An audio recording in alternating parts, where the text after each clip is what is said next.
Back here on First Things First, Andre Drummond had a huge performance last night against the Cavs, 21 points, 22 boards, but he might have had even more fun before the game. Take a listen. Well, Dre, the news is out. You're an all-star. You've been waiting. How you feel? Excited. This is really Team LeBron. This is really for my mama, man. I'm really excited to get this done. We had a goal in mind, and I got it done, so I'm really excited about it. LeBron clearly in a better mood before the game than after the game. Remember when I set the point spread for the All-Star game? Yeah. Man, I said Team LeBron's going to be 8.5 You cursed the whole game. Man, they've lost Boogie.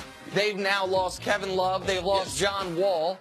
We're going to have Goran Dragic on Team LeBron before it's all said and done. Now, Drummond is a guy who campaigned to be on the All-Star team, too. Might be the most improved this season and is getting rewarded for his hard work. Absolutely, and about to be able to play with the best player he's ever played with by a wide margin. He put 20 and what on him last night? I mean, he almost had a 20-20 game. It's a good game. I think we're probably going to talk about that in a little bit. All right, a couple of truths with regards to the Super Bowl. Experience matters. Past success matters, talent matters, and yet for 60 minutes, it's just two teams playing football on a Sunday.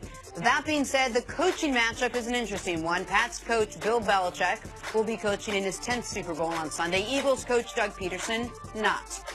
He was coaching Louisiana high school football 10 years ago, but Peterson addressed going up against one of the greatest coaches in football history. Obviously a challenge. You go up against a very smart coach, an intelligent coach. Coach is going to have his team, well prepared. Coach Peterson's done a great job with this football team, certainly with the offense. They've lost a couple of key players this year, but they've continued to roll along with tremendous production in all areas of the game. But we just have to make sure that we're all focused, and it's a commitment to. Obviously to the team, to the organization, to stay on top of that and, try to anticipate the best you can. Before we get to this, you know who else was coaching high school football 10 years ago and 5 years ago and 2 years ago? That man right there. Yeah. Pretty good team in Florida. It's got like 38 pros right now. Yeah. Don't despise small beginnings, coaches. No, you're right. One That's day a you really could be good like point. Doug. Yep, it's a very good point. So what will Doug Peterson, Chris, what will his biggest challenge be going up against Belichick Sunday? I think going into the game, because there's such a mismatch as far as experience, it's always the person that doesn't have the experience. This experience doesn't matter. It's just like the person who has the height, or the person who doesn't have the height. The height doesn't matter. The person who's slow, speed don't matter. So I think that he'll have to lean on the years that he spent with Andy Reid. Andy Reid has had success against Belichick. Last time the Eagles were in this game, they didn't win, but offensively, they were able to move the ball and be very, very productive. So I think that he'll lean on that experience and that relationship with Andy, because to me, this comes down to, there's a lot of matchups in the game, but Philadelphia, their offense, if they cannot generate big plays, and that's what teams did against New England all year. They give up 60 pass plays of more than 20 yards. People like a Bill Belichick coach defense, a defense that's top 4 in the red zone, but yes, they struggled with the deep ball. And I think it's important that you're able to look at all the game film and try to come up with a couple looks that people have been successful with.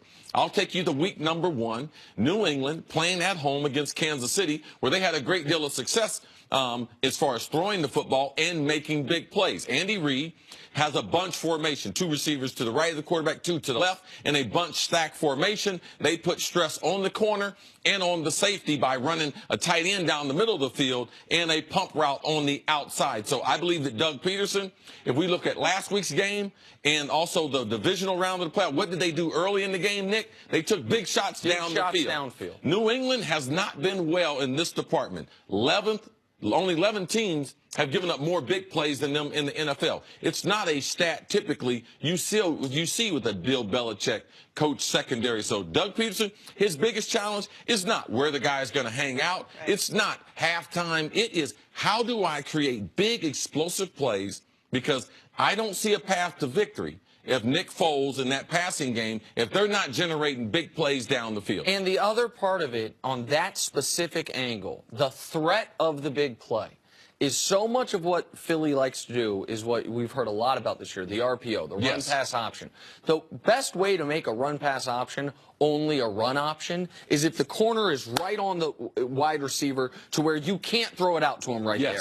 And so if New England knows they're not going deep, they can play them closer, they can blow up the RPOs as far as the pass option, and once it becomes just a running play, then all of a sudden you're doing a running play where one of the options is Nick Foles, who's not exactly fleet of foot, and that becomes very easy to defend. This coaching matchup in particular, does Belichick have the edge? Yes.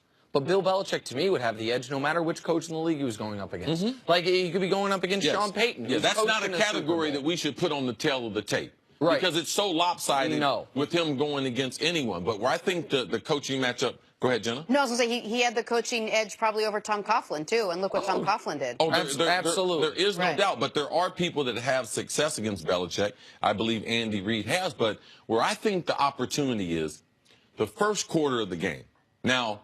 Bill Belichick's the best coach in football, and they said they go into total lockdown in the Super Bowl. I believe New England comes out in the Super Bowl nervous because I believe Belichick overcoaches. Don't take this the wrong way, but he overcoaches. They're prepared for so much that they start the game slow. They are not a historically slow starting team. In all 7 Super Bowls, they have failed to score in the first quarter. So for me, Doug Peterson, not only the big plays, but when the West Coast offense, they script the first 15 plays. If he can create some big plays or some scoring opportunities early, I believe that New England, even with their experience, that's the one thing that's been consistent, that they have not scored in the first quarter, and I believe that it comes from them being a little tight, and that comes from Belichick. And the Eagles also, by the way, at least in the playoffs, they've struggled early as well. Their only points they've scored in the first quarter in these playoffs was the pick 6 when the link went crazy. But it's a crazy stat. 7 Super Bowls, 0 total first quarter points. It's been good for people playing those squares games. Right. You've had 0 in the Super Bowl. So just to recap, Pat starts slow, Eagles start slow. It's going to be a bonanza. The Eagles can't afford to start slow on Sunday. They cannot. But the Patriots apparently can be down 150 to 3. They'll come back in the second half. They can afford to start. Hey, back to the NBA. Things have gone from bad to worse to really, really kind of bad for the Cleveland Cavaliers. The bad was that they lost to the Pistons. The worst was that they gave up 125 points to a team that didn't even have Blake Griffin yet. And here's the icing. Kevin Love broke his hand and will most likely miss 2 months of the season. But other than that, things are just cheery in Cleveland. Here's LeBron James after the game. It's unfortunate, for our team, and obviously with everything that's been going on as of late, with our ball club, just trying to figure out, how we're gonna play every night, our different lineups, and getting everybody into the flow. When you have Kev go out like that, he's gonna be out for quite a while, maybe 2 months. It's just tough on us. All right, this latest setback for the Cavaliers, Nick, how much trouble are they in? Well, define trouble. Like, are they at risk of not having home court advantage for even 1 round of the playoffs? I like to do like an alarm system. Like 5 alarm, get out the field, man, get the kids, get everyone. How many alarms? Well, see, so you're talking about 5 alarm fires. I'm going to talk about, like, in your big, fancy palatial estates you've lived in the last 30 years, I'd imagine, that when you walk in the house, the alarm beeps. But as long as you know the code, you got about 60 seconds. Yes. The Cavs know the code. The Cavs, come the playoffs, the alarm will not be sounding. Now, the big concern that I have, given this injury, is I do expect the Cleveland Cavaliers to make at least a somewhat significant trade in the next 10 days before the deadline. Whomever they acquire now will only have between 6 to 12 games to get on the same page as Kevin Love, because that's how many games he'll have left. I don't care if they have home court in the first round, because guess what? If you sweep a team, you're playing 2 at home, 2 on the road, either way. So I'm not worried about that part of it. This does give Isaiah Thomas an opportunity, more of an opportunity, to regain some of his feel from last year. He didn't do it yesterday. He was bad again yesterday.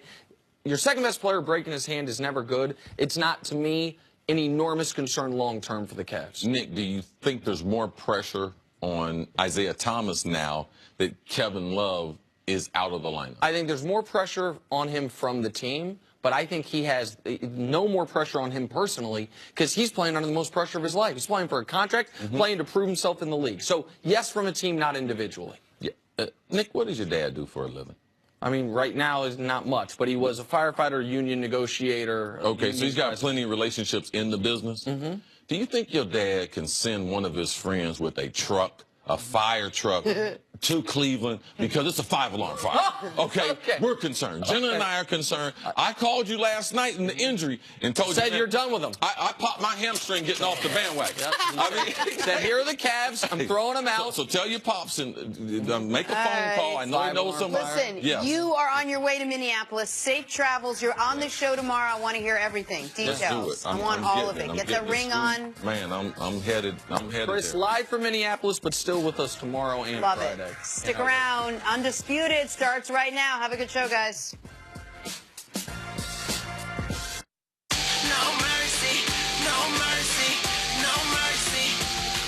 Let's go face to face. I embrace debate. I don't make mistakes. I just make my case. Drop mic when I'm done. One more can I say? Not bite to my tongue. I don't like the taste. I'm on and I'm on and I own my opponent. I'm always in the zone. Need a zone out of zone and then we can get it poppin'. Pick the topic if you want to skip and shine and skip the hopping. Took these sports and made them pop. Say alright, undisputed. This